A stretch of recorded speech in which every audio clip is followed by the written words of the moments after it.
Lorsqu'il s'agit de femmes ayant des troubles d'hémorragie, je sais que vous connaissez tous Dr. Paula James de l'hôpital général de Kingston.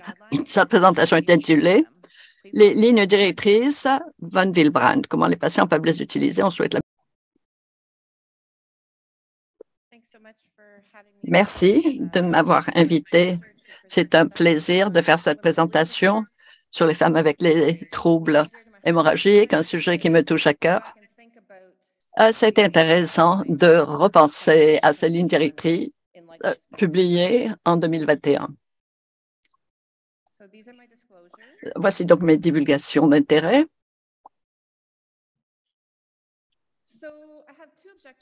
J'ai deux objectifs pour ce matin.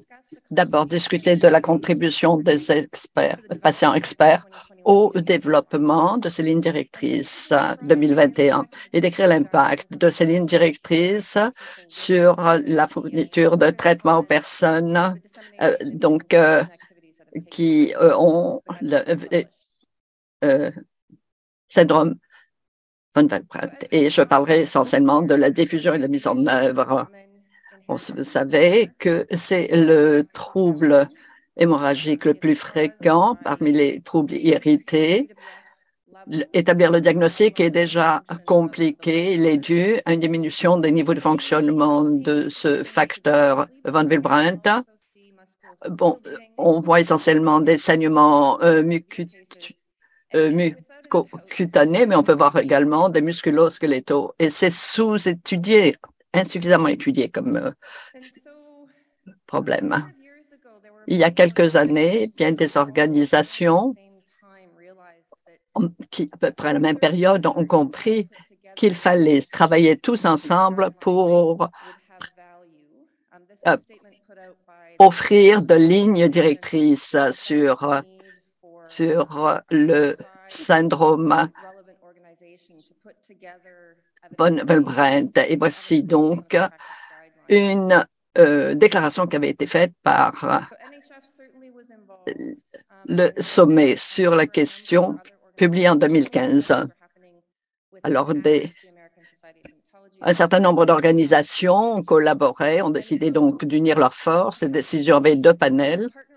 Ces organisations partenaires donc ont joint leurs efforts et ont décidé de travailler tous ensemble plutôt que de travailler chacun de son côté à élaborer ses propres lignes directrices. Il a été décidé d'avoir deux panels, un qui mettrait l'accent sur le diagnostic de cette condition et l'autre sur le traitement. Et les questions prioritaires sur lesquelles il fallait travailler ont été déterminées par la communauté concernée. Et ça s'est passé en 2017-2018. Il y a une étude internationale qui a été faite par un grand nombre de ceux qui ont travaillé sur la question et qui a été également publicisée dans toutes les réunions de toutes les organisations participantes de l'époque. Et voici les réponses que l'on a eues. Ces réponses aux questions que l'on avait posées suivant les recommandations. Donc, on a eu des contributions de 71 pays avec 601 participants. Et ici, voilà, en bleu, les points bleus, ce sont les patients ou les soignants ou les proches aidants.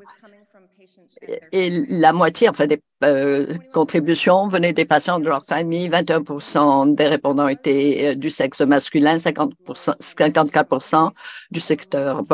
Il y a 18% venaient de pays économiquement faibles et 82% des pays à revenus élevés. Et bon, nous sommes entendus d'abord sur les questions qu'il fallait poser, sur lesquelles elle allait se concentrer. Il y a eu un panel international, membres, incluant des patients qui ont fait partie parce qu'ils étaient présents. Leur candidature était présentée par les organisations membres et ça a été la même chose pour les experts également qui sont intervenus. On les a tous choisis pour éviter des conflits. Et ça, c'est quelque chose qui a été pris en considération depuis. 7 patients ont participé aux deux panels.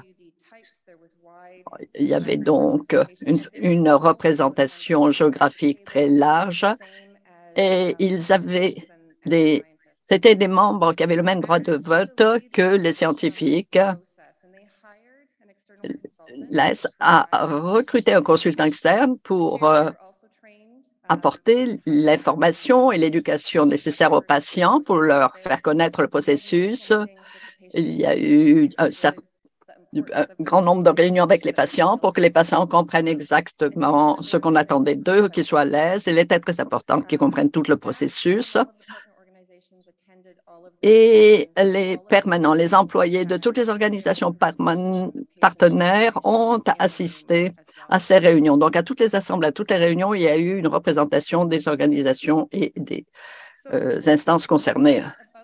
Le travail a pris à peu près 5 ans et a culminé avec deux publications au début 2021. Voilà les deux communications principales, les deux publications que l'on peut trouver facilement en ligne.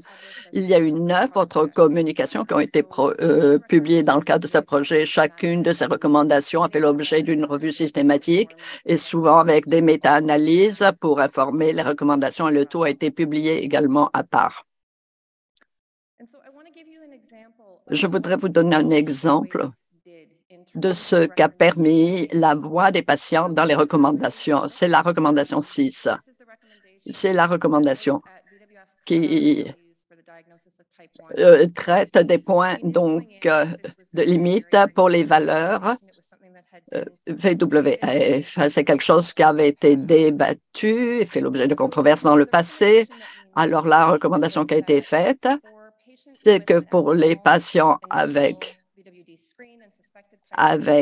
donc des problèmes hémorragiques, le niveau de VWF était établi à 0,30 unités internationales par millimètre. Mais si on avait un niveau de VWF de 30 à 0,50, permettrait de diagnostiquer le VWD de type 1. Du point de vue biologique, c'était justifié, mais ça pouvait poser un problème pour le traitement, surtout dans les endroits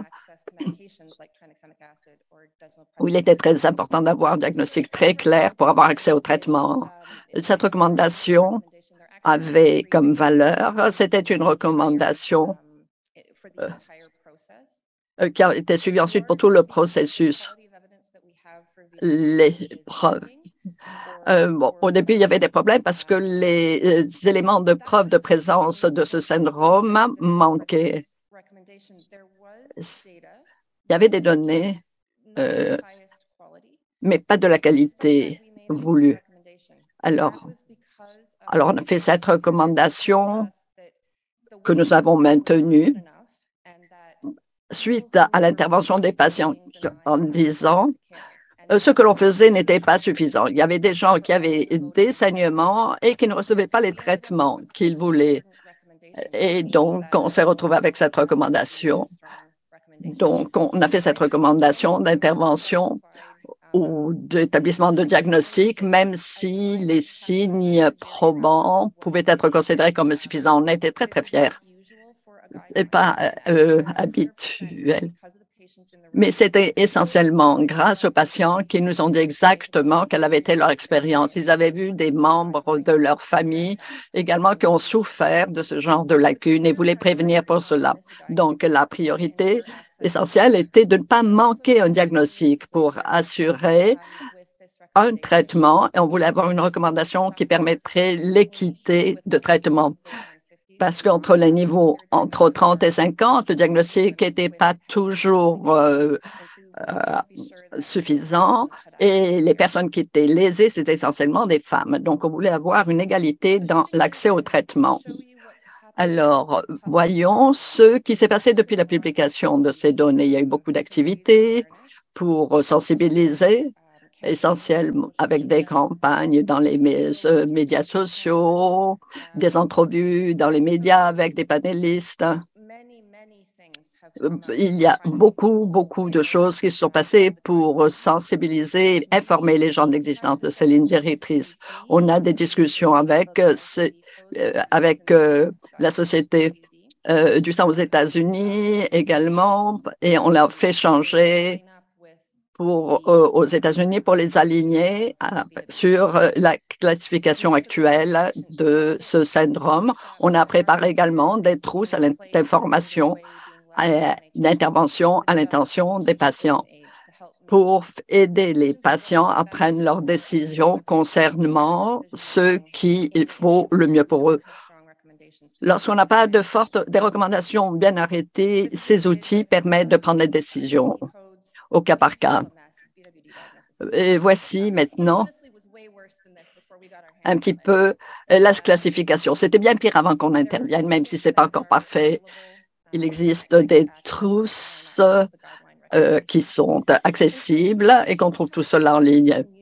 Alors, comment est-ce que les patients peuvent utiliser ces lignes directrices? Soyez assurés que la voix des patients est absolument essentielle dans les recommandations. C'est très important de connaître ces recommandations pour pouvoir justement préconiser et justifier la nécessité d'un traitement, pour comprendre également les limites basées sur des preuves de pauvre qualité. Il faut continuer à pousser en faveur d'une recherche de grande qualité et de traitement de qualité sur ce syndrome. Je voudrais vous parler également d'un projet qui a découlé de toutes ces lignes directrices. C'est de la reconnaissance du fait qu'il y avait un problème lorsque les preuves n'étaient pas suffisantes. C'est une étape extrêmement importante. Ça s'appelle donc le projet pour déterminer en fait si on ne pouvait pas avoir un certain nombre de résultats importants pour les patients sur lesquels on pouvait travailler dans le cadre d'essais cliniques post-approbation. Pourquoi on a besoin en fait d'un ensemble de résultats visés clés? Lorsque les essais cliniques ne mesurent pas les mêmes choses, c'est difficile de comparer les options de traitement. Donc, il est très important d'avoir des éléments probants à partir desquels faire des recommandations. Il y a plusieurs façons d'intervenir. On a besoin de plus de participation de patients dans ces groupes de patients pour nous aider à cerner un certain nombre de facteurs et de paramètres. Et il nous faut donc des participants dans ce groupe focus. Il nous faut également et des gens également pour faire partie du conseil consultatif. Alors, pour plus d'informations, vous pouvez effectivement contacter Elisabeth Clearfield et Marc. Marc qui sera également ici. Marc et moi-même collaborons à ce projet. Je veux ici rendre hommage à tous les gens de cette organisation, tous les permanents, et à faire connaître ces lignes directrices. Merci beaucoup, Dr.